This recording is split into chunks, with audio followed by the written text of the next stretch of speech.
Welcome, friends. This is James Corbett of CorbettReport.com. It is the 2nd of September 2013, and we're coming to you from Japan and Switzerland, where we're joined on the line today from Geneva by our old friend, the Geneva Business Insider, David L. Smith. And this is, of course, that monthly series where we bring you the insights and information from the Geneva Business Insider blog. The link will, of course, be in the show notes for this interview. As always, David, great to have you here for today's conversation. Good to be back once again. Thanks a lot.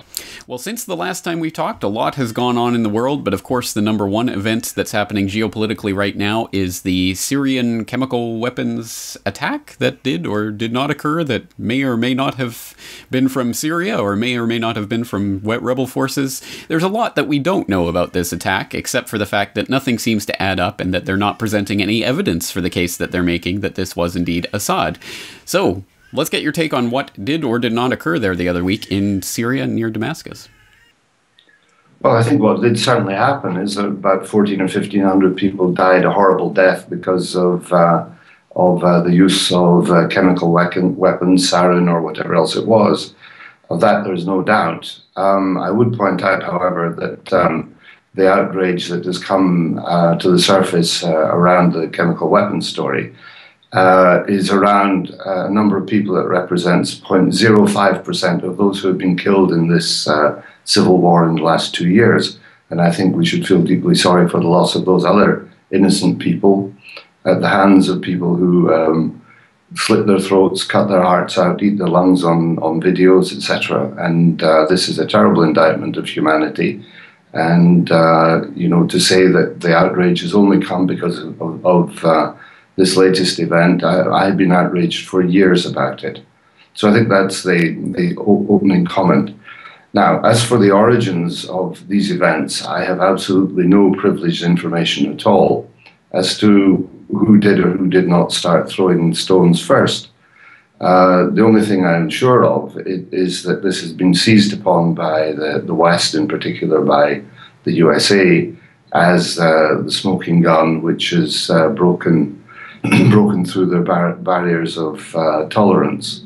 But one could only ask the question, was this what they've been waiting for all along? And if it has come from, Saudi-sponsored people, if it has come from, the regime itself, it doesn't really matter. It is the excuse, maybe it's the Crown Prince of Sarajevo event for this particular regional dispute, and nobody wants to let it go.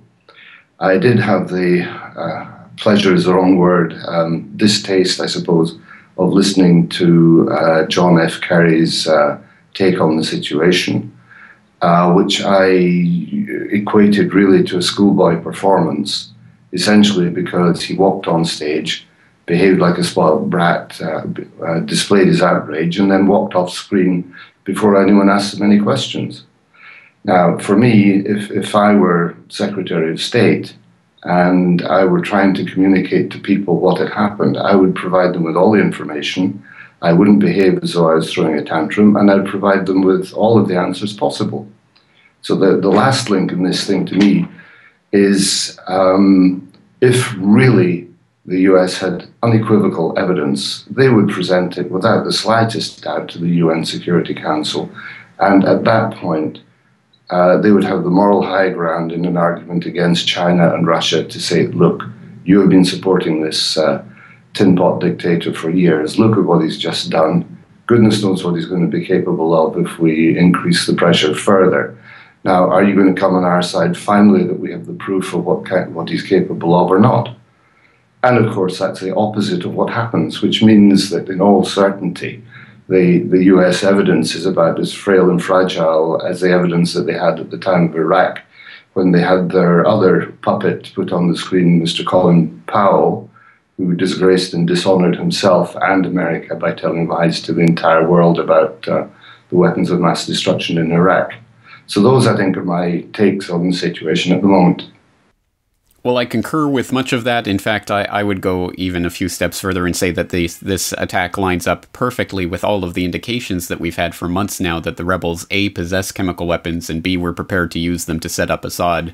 So to my mind, it looks almost certain at this point that this was some sort of false flag provocation, probably sponsored by the Saudis and directed by Prince Bandar, of all people, who is making an interesting comeback into the geopolitical scene. More on that is available in my latest podcast, and we also have the latest report from Mint Press News about people on the ground in Syria, in the area of the chemical attack, now reporting that they believe it was a Saudi-sponsored false flag event. So a lot of information certainly does not square with what John Kerry is attempting to sell, and as you say, attempting to sell with a rather poor schoolboy performance that wouldn't really muster a passing grade in most schools. So absolutely, I think this is. It seems to be the provocation event, the event that's meant to set off the gears of war, and we've certainly seen, for example, in the polls in the United States, the deep public sentiment against the military intervention that's been put on the table, and similar numbers coming out of the UK, where of course you are not situated, but you're still a resident of the UK. You're also, you're a citizen of the UK, a resident of Switzerland, so you have a very interesting European perspective on all this. Tell us where the Europeans are on this issue and what the sentiment on the ground there is. Well, I think the sentiment on the ground is generally negative. I think the basis of trust on which the general population of all countries hand over the responsibility of managing the country to a chosen elite or a self-perpetuating elite, I think has basically been destroyed. Now, I think that destruction took place during the Bush and Blair years, and Cameron now is paying the price of the fact that he can't manipulate the population with blatant lies to the same degree. Now, what is very clear is with almost everything that happens, there's a big disconnect between the opinions of the public and what the politicians do.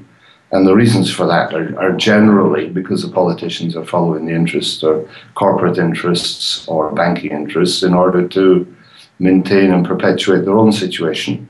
So when you get a disconnect where there is maybe the politicians decide to do one thing where there's a 30 or 40% support, I'm not totally surprised at that. But when you're looking at situations where in the UK, where there is, at least for the average person in the UK, a severe recession, difficulties to get job, difficulties to make ends meet, the guy in the street does not want a war in the Middle East, which is going to cost the lives of the kids down the road. Because once again, it's never the lives of the elite's kids are put online, and they don't want the money to be spent on $1 million or $2 million cruise missiles to blow up another innocent families in another part of the world. So when you end up with a situation where 10 or 11%, I think is the quoted number in the UK, of the population actually support a war and 89% are against, and you have the political class saying, rah, rah, rah, off we go, then, we no longer have an accountable government. Now, what has happened with Cameron, thank goodness, to my view, is that he has been stopped from, being the American poodle once again, and he must be kicking himself in his pants now, saying, oh my God, how am I going to get $100,000 a speech after I've finished my time as Prime Minister? Will I get $10 million a year from JP Morgan as a board member like Tony Blair? This has really put my future in danger because I haven't been able to start this war against the innocent citizenry in a country in the Middle East. I'm appalled at the whole thing, and what I am very happy about is that little by little by little, the general population is beginning to understand that these games are being played to feed the military-industrial complex and increase debts and bond issuance fees, etc., etc. And wars are absolutely wonderful for this. And I give a very good demonstration of it, but there's a test that you do as a school kid where someone says if it takes 10 years to get a bottle of water 1/4 full by doubling the quantity every day, how long does it take for that quarter full bottle to be completely full? And the answer, of course, is 2 more days. So what is happening at the moment is that the general population are the quarter full bottle. And once the real understanding comes out, where it kind of multiplies on itself, there's going to be complete revolt against this two-tiered system of society. And I hope it comes down in a peaceful way, but I somehow doubt it. Well, I guess that remains to be seen, but I think it absolutely cannot be denied there's a sea shift going on in public opinion, a tidal change that's happened in the last several years, and I think there are a number of factors behind that. The legacy of the Iraq War, of course, still haunts the shadow of any prime minister or president that wants to wage a war of aggression in the Middle East, I think.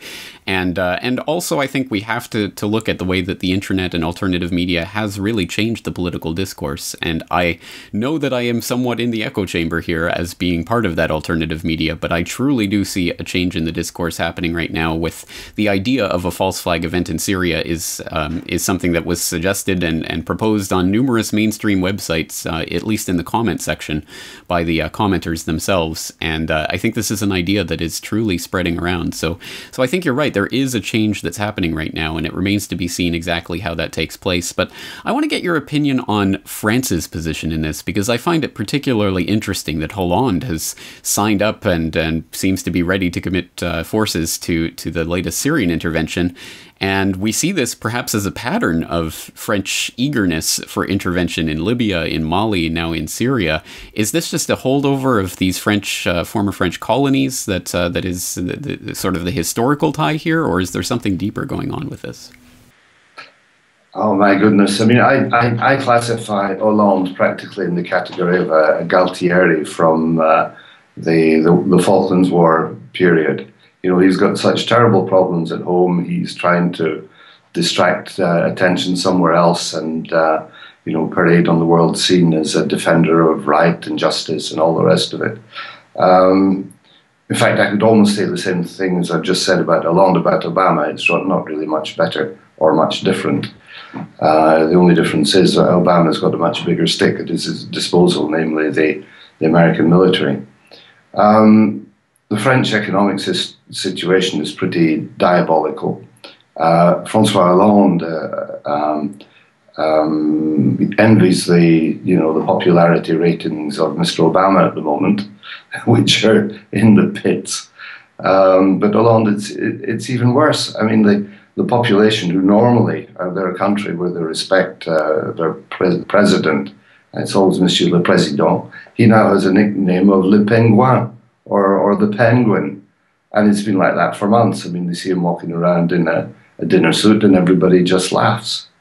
So, I mean, he is a pathetic figure who, to my view, should never ever got elected. But it's just an example of if there's no one else around, someone's got to win.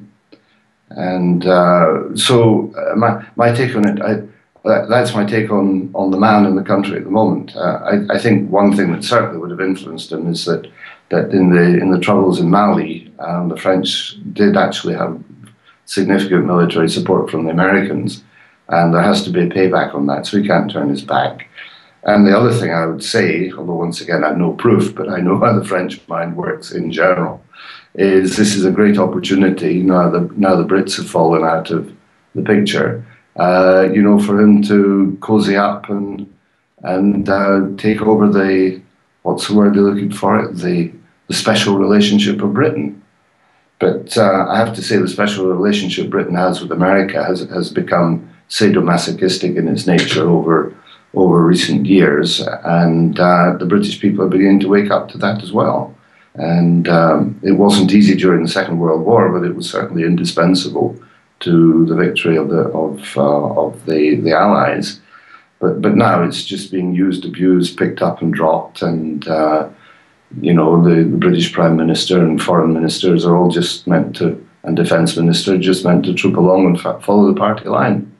Now, if what you say is, we are heading for a major conflagration of some sort, whoever's on the right side or the wrong side doesn't matter. It's who's on the winning side and who's on the losing side. And as America has the greatest military power, you can't afford to ignore them completely. But the dissension, I think, if you go to the French, the general population in France, the support for America there is probably not all that much different from the UK. And it's just a presidential punt to do the contrary. And the French political system is different because in reality, the French Prime Minister is a Minister of the Interior, and the French President has all powers to do with international affairs since the time of the Fifth Republic with de Gaulle. So he has much more leeway and much less accountability there, so he can stick his nose much further up other people's posteriors in his own right than a British Prime Minister can actually get away with. I think you're exactly right in that assessment. And, well, if the French plan is to take over the UK special relationship, I don't think it's going to work because, unfortunately, people aren't being forced to eat freedom muffins in the way that they were being forced to eat freedom fries in the run-up to the Iraq War. So yeah, I mean, it's an interesting situation, but I think you're right that people are waking up to the fact that this so-called special relationship does not benefit the people of America or the people of Britain in any way, shape, or form. It's all about the politicians and the banksters and all of those at the top of the system. So it is interesting to see, as I say, the public opinion changing on this. But let's spin things forward. Let's assume that there is some sort of strike that does go ahead from this, whether or not the Congress actually approves of it. Obama has already stated that he doesn't need their approval to go ahead. So let's assume that if some sort of strike goes ahead, how do you see that unfolding? What are the implications or ramifications of a strike on Syria? I think I take one step backwards. If we take President Obama, who taught at one point constitutional law, he is an outright liar when he says that he has the power to go and intervene in a foreign military context when there isn't direct threat to the security of the United States. So everything that is being done on a lawless basis, both in terms of the US and internationally. Now, what is going to happen after that? I could only guess. I don't have any kind of particular insight or special knowledge. I mean, the NSA doesn't give me their communications, so it's I just have to guess. But I think, the first step is likely to be a face-saving salvo of missiles, kill a few hundred or thousand people in order that Obama doesn't have a red face. And then who knows what's going to happen. But the bigger issues in all of this it's nothing to do with the missiles. It's the overall geopolitical situation. And Syria is allied to Iran. Iran is allied to Russia and to China. And then on the other side, you've got Saudi, you've got Qatar, who've all got rival and conflicting interests. So you're going to stir up the biggest hornet's nest that the world has ever seen. If you put napalm into forests in the middle of Vietnam, nobody really cares. But here you're touching massive national interests of other people. And if I were Putin, I would be arguing under the same laws as America, I would be arguing that what is happening with America now intervening is a threat to the national interests of Russia. Now, this is something that I'm sure in private Putin has said extremely clearly to Obama and his representatives, but it hasn't led to any kind of sensible stand down at all and to say, all right, let's cool it. So one can only say that the rhetoric has no importance. One can only judge by the acts, and at the moment the acts make America look like the aggressor in all of this, at least to my interpretation. And where it goes from there, with the Mediterranean's a small place, and there are one or two big fleets in there, and it just needs something stupid to happen. And who knows who's going to be shooting at whom for what reason.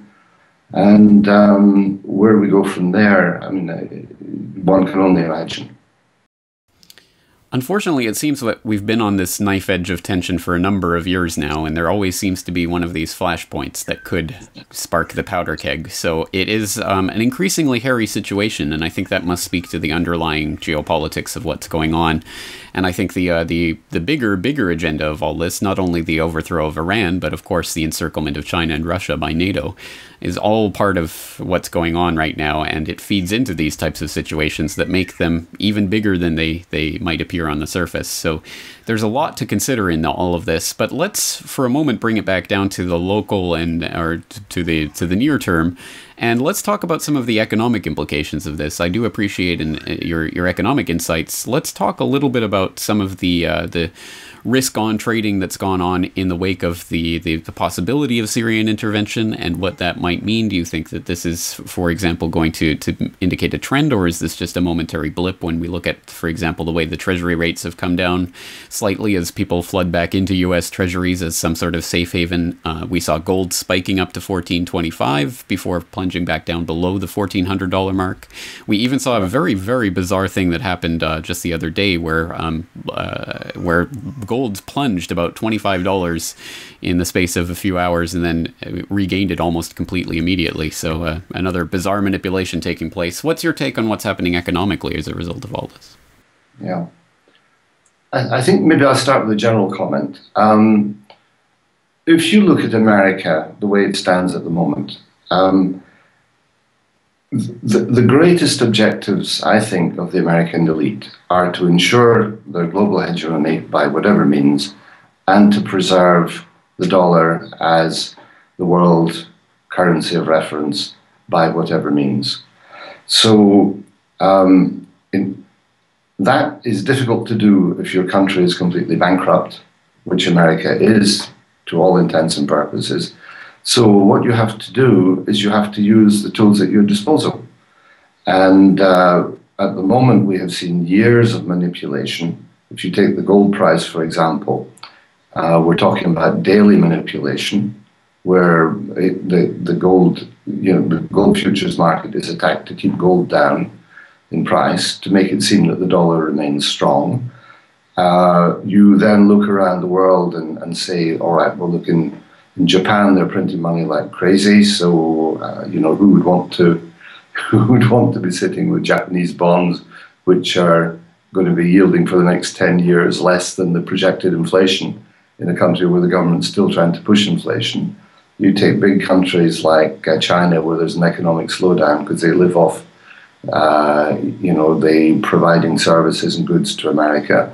You look at the disaster of a currency crisis that's unfolding in India, and then you have to look at the other side of the equation, which is the very talented false flag marketing, let's call it, of American treasuries and the American stock market and the American recovery. Now, all of this is orchestrated. It is all completely detached from any form of reality. And these guys are extremely good at it. If you take Mr. Goebbels, he would be in great admiration of what is achieved by the Fed and by the White House spokesman. I mean, it is all smoke and mirrors, and it's wonderful to watch. And even when people do come out and tell the truth, they're poo-hooed as being either conspiracy theorists or eternal pessimists or whatever. So the whole thing's just a big game, and all the movements that you see, everything is said by the central bankers is all designed to create an effect without actually doing anything. Because if they actually did what they said they were going to do, the consequences would be absolutely dire. I mean, if the American economy actually tapered, and just stopped buying in the market, then there would be no buyers. There'd be absolutely no buyers. So what they have to say is they're going to do it, in which case everyone says, oh my goodness, then rates are going to go up, and there's a bit of a panic, and then they do absolutely nothing, and then they do the opposite, because all of these people have to be judged not by what they say, but by what they do. And whether it is Mr. Kerry, whether it's Mr. Carney in the UK, whether it's Osborne, whether it's President Obama, forget all the words, don't listen to anything they say. And I would say that'd be my general observation.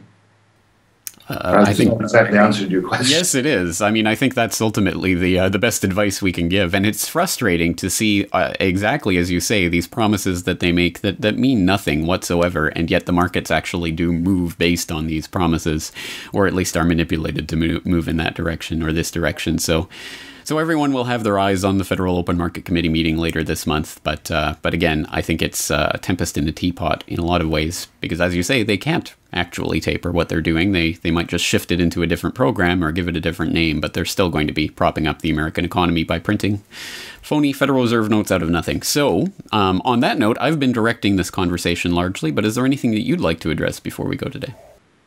No, I think we've done a pretty good sweep of the world, I think that's fine for me today. Thank you. Excellent. Well, just tell people once again about your website. Yeah, my website is the genevabusinessinsider.blogspot.com, and you'll see I do regular posts. I do radio interviews, TV interviews, which are available to listen to. I run my own financial advisory firm. I'm not an investment advisor, but I advise people in the financial context. And if anything you said, if anything we said today is interesting, then I'd be very happy to hear from any of the audience that we can talk further. Thank you. Well, you're hearing from my son right now, so I'm going to go check on him. But you have a great day. Thank you very much for your time. Thanks. It's a pleasure as always.